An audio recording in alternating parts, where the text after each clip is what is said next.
In this video we're going to be breaking down the bar scenes from the Gloucester Brewery advert.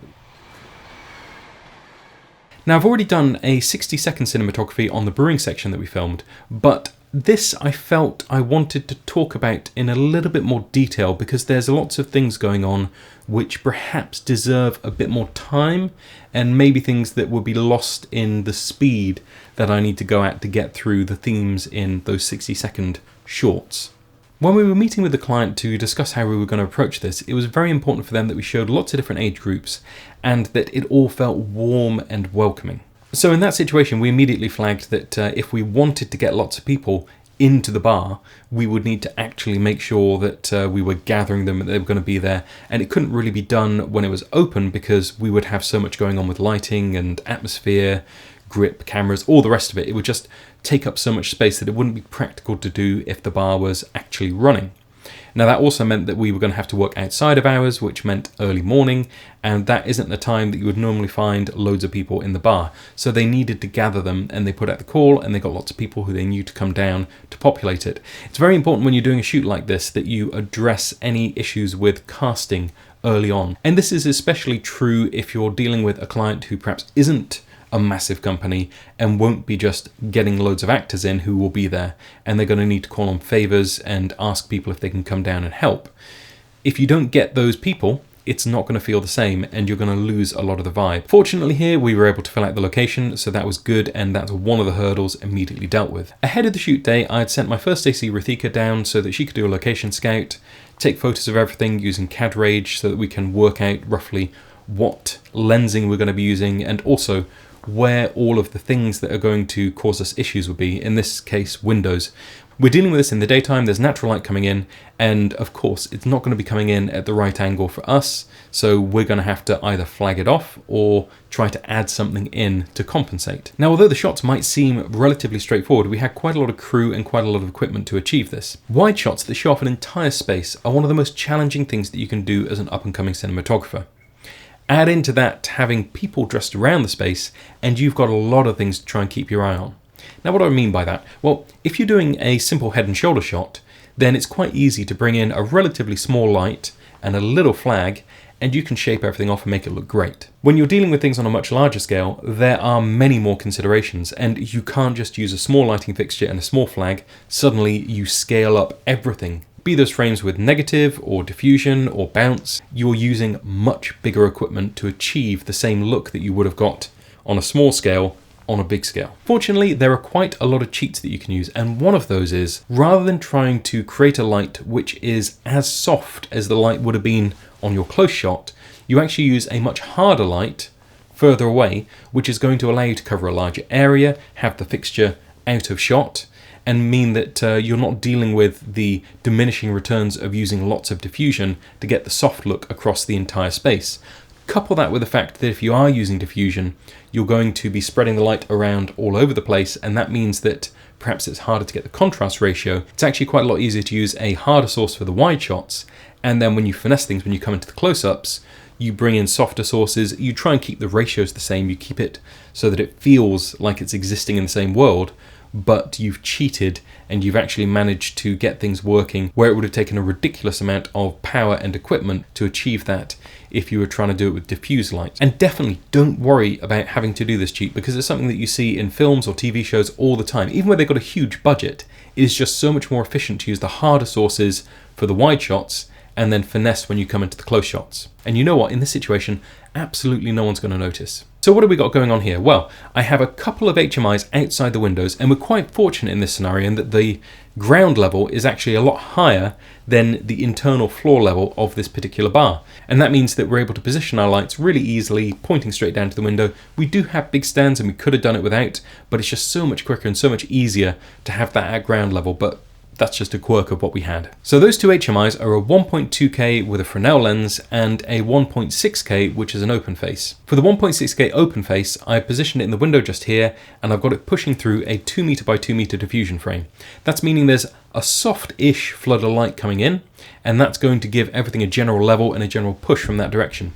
We then have the additional 1.2K further away and a little bit further back coming through one of the other windows, and that's acting as a harder edge on everyone. So the two lights together kind of blend a little bit. We have the feeling of soft light, but then we have nice edges on everyone, and it means that we can crunch down a little bit. Now, crunching down a little bit by bringing in more level from your hard light means that everyone's fill side gets a little bit darker. Now that's great because it means that on those wide shots, you don't need to bring in absolutely tons of neg, because by using a harder, brighter light source, you've actually cheated your contrast ratio so that it's sitting where you want it. In the deep background here, we had an 800 watt redhead, and that's going into a 1 meter by 1 meter Lastolite bounce. The purpose of that is just to give a little bit more to the background so that we still have something going on there and it doesn't get too dark. Bearing in mind, we're shooting through a lot of atmosphere here as well, so it's important to balance everything out, looking at what you're getting in the shot and what the atmosphere is doing to the shot as well. So we brought that in to make sure that we had enough definition back there. And there's one other tiny cheat going on just here. We've got an LED light placed behind the pillar, and that's just boosting towards all of the posters to give them a little bit more level and just pick them out a bit. Battery powered LED lights are really useful in this kind of scenario, and we're using the Lykos panels on almost every shoot we go out on, just so that we've got a really compact light source. We can control it with Bluetooth, we can place it anywhere, it's battery powered, and it can just give us those little pops or kicks where we need them. Big strokes are being done with the HMIs, but that just is the icing on the cake really. It's that extra little touch which helps to sell the entire environment. Now we have put some CTS on those HMIs so they're a little bit warmer, because we are leaving the tungsten lighting sources that are in the room on, just to give it a bit of character, break it up a little bit, and kind of motivate that there's light coming into the room and spreading around the room. I do enjoy being able to leave practicals on where possible, and if you can match your source to be the same color temperature, then that's great, and you can really sell the impression that they're adding to the whole look. Even though they're turned down so low, they're not doing any active lighting, they're just set dressing at that point. The one other thing I want to draw attention to here is we had a lot of atmosphere in the room. It's quite difficult to work with atmosphere and keep it consistent, so if you are working with atmosphere in a large space, just make sure that you've got someone who's dedicated to watching in between takes to make sure that it's consistent. You've got to stir it around, you've got to make sure that it's evenly spread, you've got to try and break it up so that you don't get that smoky, floaty look. It's very hard to do that if you're by yourself. Walking around, spreading your arms, waving them about. So mixing up the atmosphere is very important. That's especially true if you're using the slightly more cost-effective smoke machines rather than the full-on hazers, because those are always going to look a little bit more smoky and kind of effecty rather than just general atmosphere that has a thick quality to it but doesn't look like little waves of smoke. So make sure that's well stirred up and make sure that it stays consistent in between takes is my top tip on that. The final thing to note here is we've got a lot going on. So you've got to tell everyone what they need to be doing. You've got to make sure they got their drinks. You've got to make sure those drinks are full and they look good, because we're trying to sell the bar, we're trying to sell the environment.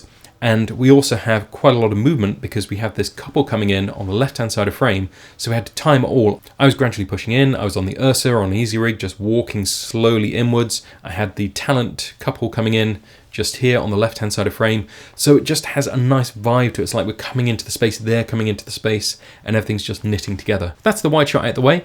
From here, we moved to the close-ups and we started to do loads of cheating with this. Basically, at this point, I shifted to a different lens that would either been a 50 or a 75. I think most of them are on the 75. Over the shoulder shots, so trying to get each person in a conversation or small groups working together. Now, the cheat just here is that I have Broncolor F160 LED dialed to tungsten in a 150 OCTOBOX. And that's being moved around by Naoki. He's just positioning it wherever I'm going.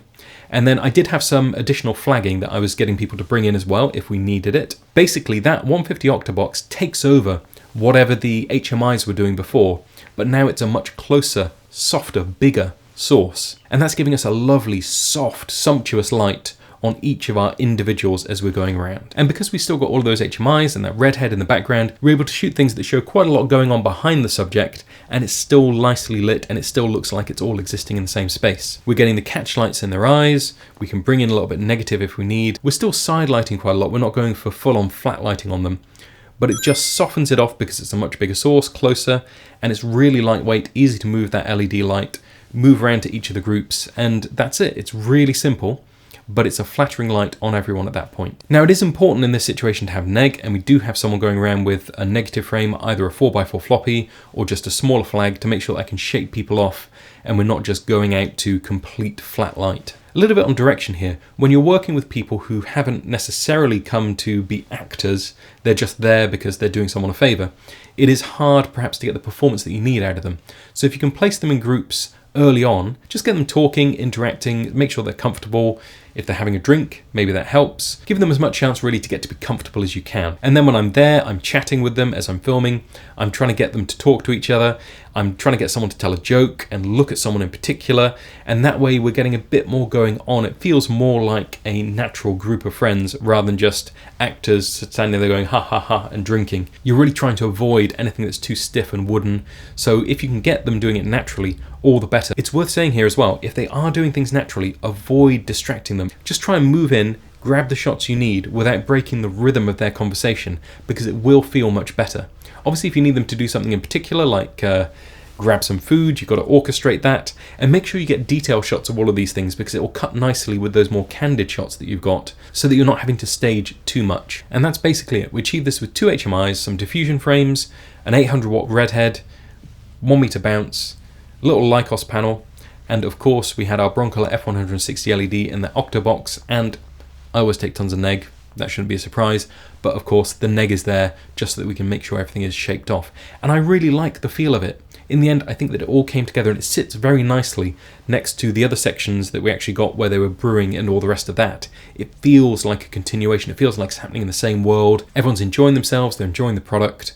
And that really, I think, ticks the box for what the client wanted from this. They just wanted to feel warm and welcoming. And I have to say, this is one of my favourite shots because I got to explore the idea of doing a really wide shot with lots of people in and lots of depth. That's something that we don't always get to do. And it's something which I'm kind of really hankering after, doing those big shots rather than just all the close shots. The close shots are lovely. And when we get to move in, do those details on people and the product, that's great. But the wide shots, that's where it's at. And it really does help to sell the whole thing if you can show everything in one shot and light it and create the vibe. Then when you cut into close-ups, it all makes sense in people's heads. I hope this has been easy to follow. I appreciate it's very different from the 1 minute format that you may have been used to, but I think that some things do need that extra level of explanation where I just kind of muse on why I did things and how we did things in a little bit more detail.